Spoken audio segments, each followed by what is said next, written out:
Uganda. Its economy is growing and people's lives are improving. But this progress is already impacted by the effects of climate change. If you speak about destruction of infrastructure, if you speak about destruction of crops, if you speak about destruction of roads, of housing, the people affected, the victims, it's huge. It's a huge loss to the economy. From the streets of Kampala to the hills of Mount Elgon and the banks of the Mpanga River, unpredictable weather events such as droughts, floods and landslides are already threatening this country's ecosystems and livelihoods.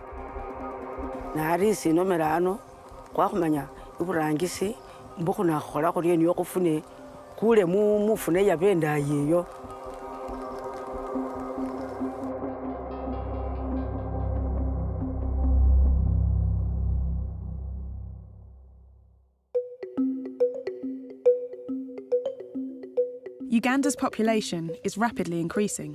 Water consumption, fuel wood burning, forests disappearing, all resources are being impacted on. Uganda's economy is heavily dependent on our natural resource base. These resources are under threat from the impacts of climate change. The poor and rural communities will greatly be affected by these shifts in weather parameters. Communities that are dependent on extracting resources from the land. The cost of adaptation is high, but the cost of not adapting, the cost of inaction is higher. If Uganda doesn't adapt, climate change will hold back economic growth. Building resilience is about increasing the ability of the population and the economy to be able to absorb the shocks that are brought about by the current climate change, but also the predicted future climate change.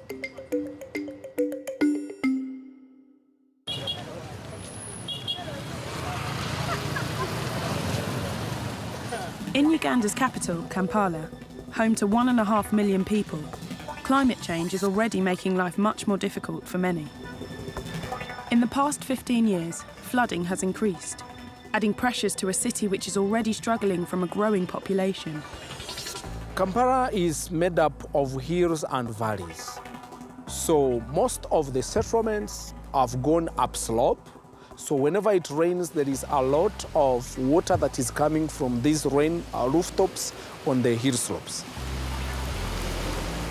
Wetland areas are the main drainage systems for this city. Unfortunately, they have been blocked by developments.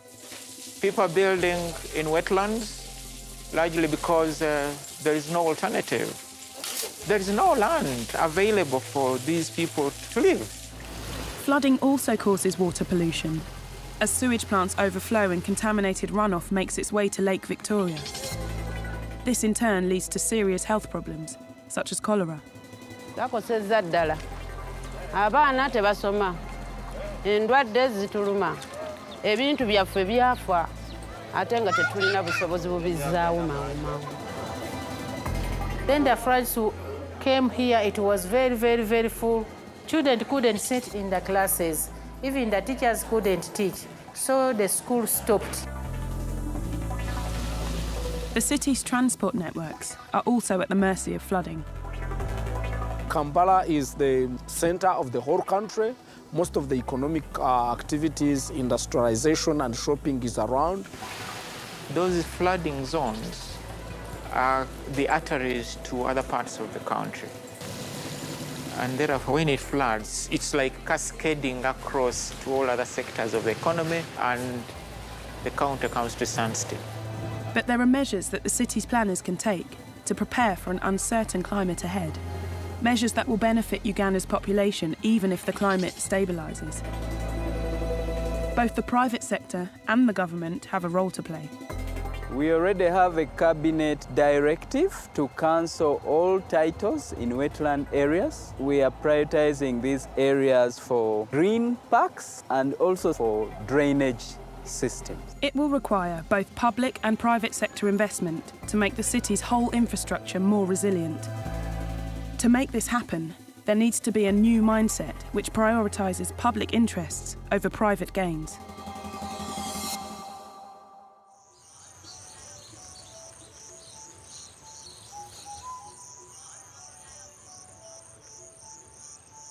It's not just in the capital that climate change is having a negative impact on Uganda's economic success. The weather has changed over the years and temperatures have actually become warmer. Here in the hills below Mount Elgon, on Uganda's eastern border, one of the country's key economic assets is under threat. The country exports around 192 million kilograms of coffee per year, and the coffee sector employs over 3.5 million households. The Bududa area of Mount Elgon is home to many coffee growers. The population here has increased by 80% in the last 25 years. Along with climate change, it's putting increasing stresses on the land and its resources.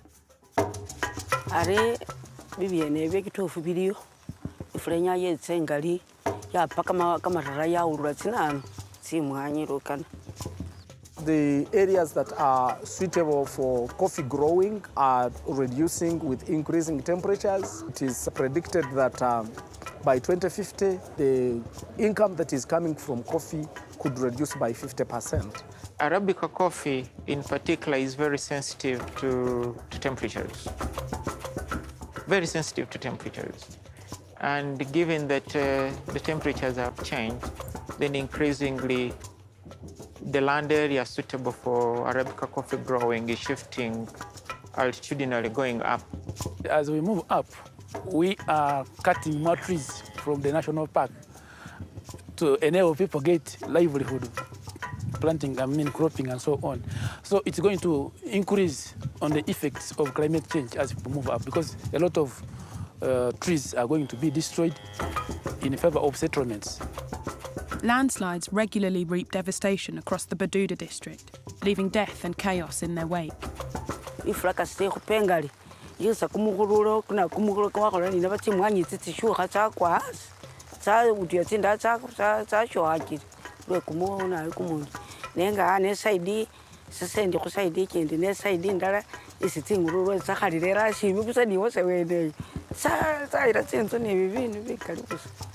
Even minor landslides can destroy valuable coffee trees. They block roads, vital to transport the crop for export, and destroy livestock too. It takes up to 50 years to fully recover a landslide area. So what can be done to stem the damage created by these weather extremes? As a measure to mitigate against these bad effects of climate change, we are encouraging and creating awareness to our farmers to practice climate-smart agriculture. We think about technologies for irrigation that are appropriate for small-scale farmers. This is a hilly area, so to stop a lot of water runoff, we make trenches. And not only that, but we have planted trees. Shade trees play a number of roles. One, they keep the temperatures cooler or lower, and that's what coffee requires. Two, they protect the soils from heavy rains. Three, they increase biodiversity. So without shaded trees, we expect doom. In the west of Uganda, one of the country's major rivers, a vital resource, is also under pressure from climate change. Over 2 million people rely on the Remapping River, and they use it for different purposes.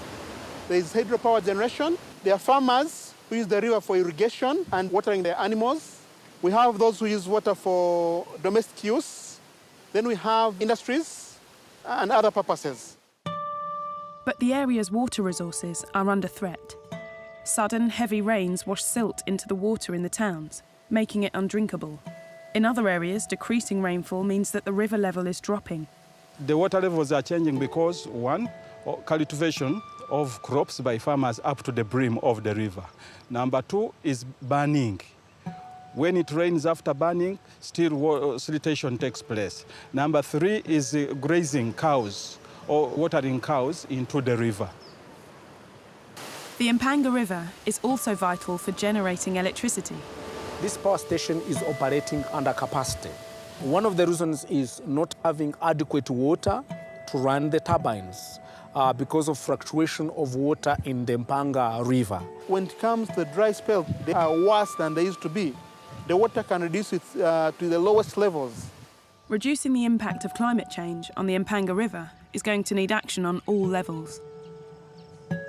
Climate change adaptation and mitigation is a collective responsibility. The locals themselves can have a role to play. But on the other hand, government, international community, and all of us have a role to play. There is a pressing need to balance these conflicting demands on the river, to benefit the local communities, but also to continue to supply energy. Over and above 90% in rural areas depends on biomass resources. It's fuel wood and charcoal. While in urban areas, we depend on hydroelectric power and charcoal. The loss in energy has extremely high economic costs. Protecting the river's water flow will help ensure that the hydro plant can deliver much needed power. Already the demand for energy is higher than the supply. The projections are that it's going to increase because the population is increasing and economic growth is quite high. So there is need to diversify electricity generation in terms of investing in solar energy, investing in geothermal energy. We can invest a lot in energy infrastructure. Climate change continues to be the most defining problem of the country of Uganda, and I believe in many years to come. The cost of inaction is 20 times greater than the cost of adaptation. When you adapt, you do things better. You're making people more resilient, you have more production, more income, and better welfare. It's a huge cost if we don't act right away.